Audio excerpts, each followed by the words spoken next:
Okay, sounds good. Yeah, and I think the chat works well. We can all see that. Okay. Okay, so moving on. We're going to discuss exit opportunities. If you start off as a software engineer, what can you do? And actually a bunch of things. I've only showed you one path or two paths for software engineer, the super technical path, the architect, and higher up, straight up path to the CTO. So let's see what you can do as a software engineer. I just discussed two, but there's actually four things that you can do. And these four, it's not limited to four, it's many more. I just wrote the most popular exit opportunities. So if you're a software engineer, as I mentioned, you can go SWE, senior SWE, staff SWE, architect. If you're a SWE leader, also, by the way, I'm writing SWE because I Google everyone calls software engineers SWE. Everyone called like every position like an abbreviation, just so it was super quick to like talk about a bunch of stuff. So if you just walk into Google, you'll just be like, what is everyone talking about?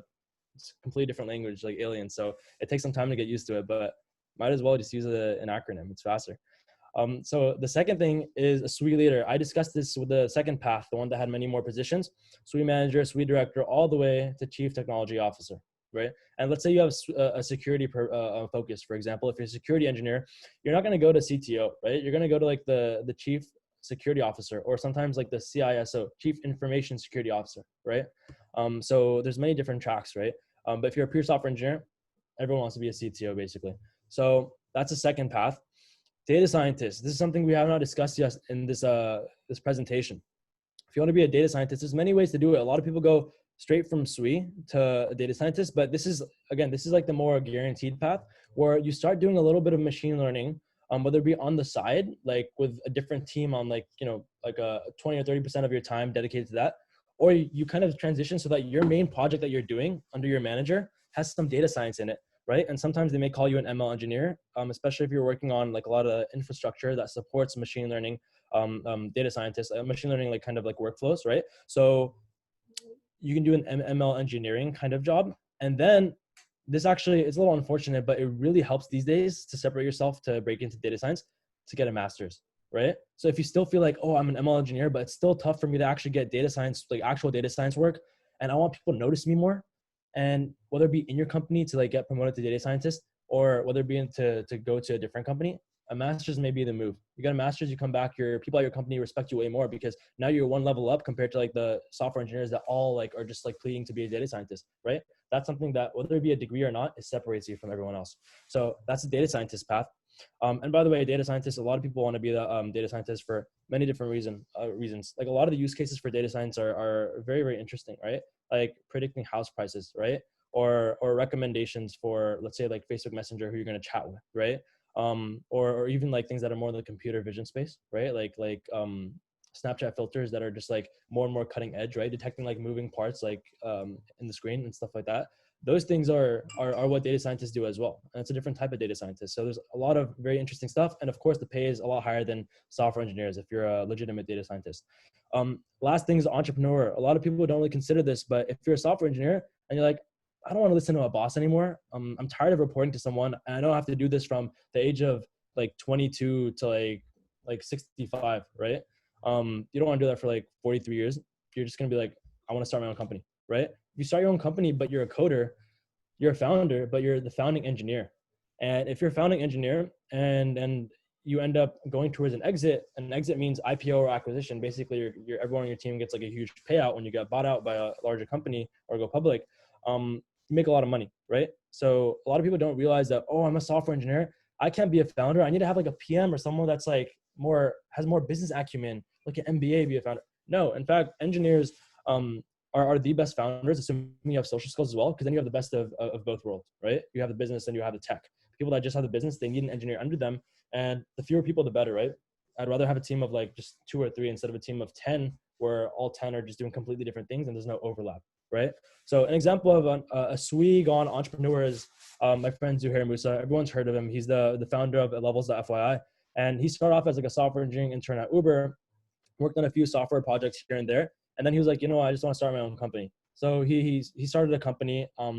He started a startup. It got some users, but it didn't get that many. So he started another one, almost got no users, started another one, and it got a few users. And then he went to the next one, but then he was like, wait, the one I just started before is starting to get a lot of traction. A lot of people are using the salary website. It started getting so much that he started focusing on that, as a full-time role. Didn't get a job and like a proper job, but now this Levels FI is making a lot of money for him, right? And he's the founding engineer, as it mentions right here. and it's just him and another engineer. And they both have like kind of, you know, some business acumen. So they don't need like an MBA there. They don't need like a product manager for them. They don't need like a non-technical CEO. They can do everything themselves, right? And they have actually gotten acquisition offers, by the way. And he's living a good life because, as I mentioned, one of the motivations to go down this fourth path is you don't want to report to anyone. You don't want to have a boss. So he's his own boss. He wakes up whenever he wants. And you know how he knows what to do next? He reads his emails, which is feedback. And some customers like, hey, build this feature out. And he can go like, nah. Oh, that's dope. And that's what he works on that day when he wakes up at whatever time he wants. So that's an amazing life. And know that you're not limited by being a software engineer. You can do that as well. So PM is something that I'm doing. And this is something a lot of people aspire to do. So when you're aspiring to do something, it's very important to look at the exit opportunities, because if there aren't any, then why go into that field, right? So if you're a product manager, you can become a product leader, which is just ascending the ladder. Just imagine the same ladder that you saw earlier, except instead of like director of software, it's director of product. So that's like the product leader path. And then there's there's no like technical path necessarily for a product manager where you become like some architect product manager. So don't worry about that. But there is like a GM opportunity. What is a GM? A GM is a general manager. Remember how I mentioned that reporting to the CTO of Snapchat, there could be the head of Snap Goggles, the head of Snapchat for iOS, and the head of Snapchat for Android, right? All three of those are like standalone products that require completely independent work from the other ones. They have different code bases, right? iOS and Android. So would you call that person like a EVP of engineering just by themselves? No, you'd also call them a GM because they're the CEO of a product under like the CEO of the company, right? So when people say, oh, you're PM, you're a CEO of a product, yeah, you are, but you don't actually feel like a CEO until you have like 50 or 100 people under you. And that's what a GM looks like. He or she owns their own product, and they have like a bunch of people that support them and build out whatever they want, because they're at like the EVP level or like the VP level, or sometimes even director level. If like the company, if you're like a GM of like a smaller product, which by the way, this is like a small like side tangent. I've seen people that become GMs at the age of like 33, 34, because they're just like rising up like they're rising up a ladder, and they're working on a product that a lot of people don't really know about at the company. It's like a small, like, you know, mysterious product, and there's like a very small like number of people there. So they rise up to become a GM at the age of like 32, 33. And then because they have the title GM, they go to another company as like a senior director or vice president about 10 to 15 years early, because they were a GM before. So although they were a GM with just like 10, 15, like, or like 7 or 8 years of experience, the fact that they had that title really boosted them later on, because you can't be they don't give GM to like a product manager. They don't give GM to like even a director of product. Sometimes you have to like really earn it. You have to be heading not just one feature, not just like a small product, but a pretty sizable product. So if you have the opportunity to like head like a pretty big product, then you can make a case like, hey, can I also have general manager in my title? That'll really help you for rising up in that company, or even going to a different company and owning something huge like that too, right? Like let's say you own something super small, like a document scanner on Salesforce Einstein. That's what I worked on, right? But let's say I really took that to the next level, and I became like the GM of that, and there's just 10 people on my team. I could literally go to something like Xerox and be like the GM for a document scanner, and Xerox is a ton of people. I would have like 500 people under me. I would be a GM and a VP. So that right there is a huge come up, and being a GM gives you the opportunity for that. So PM to GM is very, very doable, and something that a lot of people have done. So again, PM, director of PM, and then you become a GM of like, let's say Snapchat messaging, which people can argue is a standalone product, but I should have actually put like the Snapchat iOS here. That makes more sense. VC investor, a lot of people have asked me about this. They want to write checks to startups, and they want to do it very soon.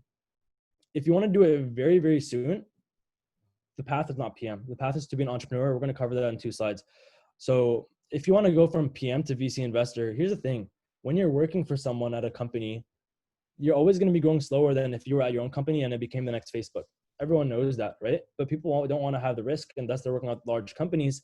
So the growth is slower. And thus when you come into a VC firm, like if you look over here, PM, senior PM, then you come into a VC firm, you're coming in as an associate. You're not coming in as like a partner or a general partner or even like a principal, which those 3 like write checks. You're coming in as like an associate, which essentially does, sourcing, right? You're scouting for startups, finding the best ones and forwarding them up to partners, or you're doing due diligence, just making sure that what the partners are about to write checks to, those startups, are not scams, and that everything on like their slide deck actually lines up with the actual metrics and logs like in their code, right? So that's something right there that you need to keep in mind. PM to VC, you're going to come in at the bottom of the firm, and there's a chance you won't make it to the top. It's a hierarchy. Not everyone from the bottom of the pyramid makes it to the top, right? So that's something you need to keep in mind about going from PM to VC. One thing you can do though is if you rise up the PM ladder to like VP of product, and then you can maybe come in as a VC partner directly, right? So that's something that you need to keep in mind. The longer you wait, the better results you have when you transfer over to VC. Entrepreneur. PMs usually go to become a founding CEO, not like a founding engineer of a startup. And yeah, like the goal is to make a lot of money at an exit when it gets acquired or IPOs. So that's like the fourth path right there. Now we're going to cover entrepreneurs. Entrepreneurs, you can be a serial entrepreneur. These people are one of the most respected in society. They start a company, it gets bought out by a giant. They go back to starting another company, it gets bought out again.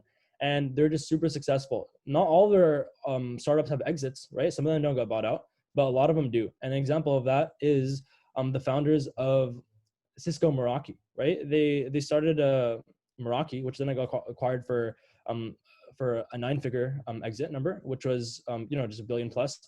And after they essentially kept building that up and making it one of probably the most hype sub-organization within Cisco, they left to start something else called Samsara. The moment they started Samsara, it automatically became a hyper growth. Every investor was begging them, hey, please let us invest. Like, Sequoia Capital, Greylock, Excel, they all wanted to invest in these founders, right? Because whatever they do, it gets acquired, it gets bought out. So they instantly got a ton of funding, and Samsara was instantly put on the top of all those hyper growth startup lists. Everyone wanted to work for them. They were poaching people from Google, Facebook, people from like those companies just instantly leaving their jobs if they got an offer at Samsara. And guess what? Now it's huge and expected to have another huge exit. It's an example of a serial entrepreneur. And I think that those people have the most clout in society. They can be a VC investor if they want. They just want to keep on starting businesses, getting them to like $1 billion businesses, and just like starting over again when they get spot out, right? Long-time CEO. Entrepreneur, you stay with a company, you turn down all acquisition offers. You say, hey, like, okay, I don't want this like 10 mil for you to acquire me. I think this company can become like a $300 million company. And you just keep on going it. And then it IPOs, right? When it IPOs, generally like it has like some public buy-in. People kind of know about it, right? Like Uber and Lyft are easier to IPO because everyone has taken an Uber or Lyft, right? Whereas things that are more B2B SaaS, like not as much, right? So, so when your company IPOs, you can then be like one of those large CEOs like Google, Amazon, Facebook, and there's a lot of clout associated with this. But again, it takes a lot of time for you to build your company up to something like Facebook, especially like when you're like the CEO, you have to stick with it for a while, right? It'll take a while before like your company gets traction in many cases. So long-time CEO is also another option. PM, a lot of entrepreneurs go to become a PM. Usually I don't see entrepreneurs like without an exit. Like if you don't have like an acquisition, it's tough to just become like a high level PM, right? You just have to like start off as a normal PM and work your way up, right? So in a sense, if you know that's your path, just join PM right now. EIR, these people are like one of the smartest in society. When there's entrepreneurs that sometimes are serial entrepreneurs or they're just like starting companies and the companies are just getting like good traction, what happens is VC firms want them to just ideate on whiteboards. A lot of these guys are just like, they're just like EECS or CS from MIT, right? And they already like started a couple of like really, really technical things, and entrepreneurs kind of catch wind of this. VC firms catch wind of this. Like, yo, this guy is an absolute genius. We want him to like be in residence and just generate a lot of ideas for us. So what they do is they put a couple of those MIT guys on whiteboards, and they just tell them to like brainstorm kind of all day. And they're kind of like watching some of these ideas. And they're like, that's a good one. We'll instantly fund you and just go build it out. And a lot of those EIRs actually turn into founders that have like really good exits because they're like the sharpest in society. And because they're so smart and they've seen so many different, a lot of times they're like PhDs too. They've seen like so many different verticals and the gaps in those verticals. They know exactly which opportunity to attack and kind of like use that as like a product on its own. So EIRs are basically hackers and geeks that are at VC firms, and whenever they have an idea that the VC firm likes, they'll fund them and give them all these people that have like the business knowledge, and that startup will be good, right? So EIR, that's actually again one of the most respected positions in society. They only take 1 or 2 at these top VC firms a year, and these people have like very, very strictly vetted, right? It's literally something that a lot of VC firms don't even have. It's just on like a need basis kind of, or if someone really stands out. Okay, VC investor. This is the fastest path to become an investor. Be an entrepreneur that's successful, right? Have like a really solid exit, not something that's like a 4-figure exit. Like, oh, my startup got acquired for like $1,000, right? Like that won't allow you to go into at the partner level. the more digits your exit is, like let's say my example of like the Sam Sarah and Cisco Meraki, like 9-figure exit each time, right? Those founders, they can come in as a partner easy, right? Even if you have like a smaller exit too, the fact that you've been an entrepreneur, you've done everything as an entrepreneur, they'll trust you more to invest in those entrepreneurs in the future at a VC firm because you've been where they were. Whereas if you're coming as a PM, they're like, oh, this guy just worked a corporate job. It's not the same. So the quickest way to be an investor that writes checks at the partner level is to be an entrepreneur yourself. And this is what every VC partner will tell you. I've interviewed like a bunch of them, gotten on a lot of calls with them. I've even scouted for like a lot of top VC partners in the Bay, and they've always said the same thing, right? So that's the exit path for that. And lastly, this is one of the last things we'll discuss, consultant. I didn't write the entire flow out because I'm assuming a lot of people have kind of gotten like the format before, right? So when you're a consultant, you can go partner track. You can just rise up from analyst to senior analyst to consultant to senior consultant to sometimes it's called like principal, right? Or senior principal, and then partner, and then like general partner, and then MD. That's kind of like how the consulting and investment banking and private equity and sometimes venture capital structure is structured as well. So partner track. And here's the thing about consulting and IB. They don't take everyone that's like an analyst to become a consultant. They don't take everyone that's a consultant to go to the partner track. To be partner track, you have to be top 10% of your batch. So here's the thing. Number 2 through 5, people do that not out of choice. It's because they're just, not solid enough to make the partner track. And typically, if you are solid enough to make partner track and people get wind of that, then you just get like a recommendation letter from partner, and you can typically get like a Harvard or Stanford MBA, because that shows you the top 10% at like Bain out of all the consultants, or the top 10% at like Goldman, right? Or not Golden. I meant like McKinsey. So yeah, that's the partner track. It's just staying in the same firm, and usually partners at consulting firms or other firms have been there for 20, 30 years. They just keep getting promoted. And I mean, I don't know the reason why they don't hop from firms to firms. I'm not too knowledgeable in the space. Maybe it looks bad to just like hop around in that space. Big tech. A lot of consultants go into strategy and operations, strategy alone, operations alone. If you're in strategy and you come as a consultant, that's a pretty high position, because again, you're kind of, how the engineers did this, you're kind of deciding like the strategy and like not the architecture, but kind of like you're deciding things that other people will implement. So of course you're going to be kind of like respected and high level. So that's a really good move for consultants, especially if they can thrive in that vertical within like Google or Facebook. PM. Consultants want to break into PM, but that's tough. You need to have like some technical knowledge, and you also have to, typically a lot of PMs are taken from good schools that have like a lot of good technical degrees like CS, data science, or math and stats.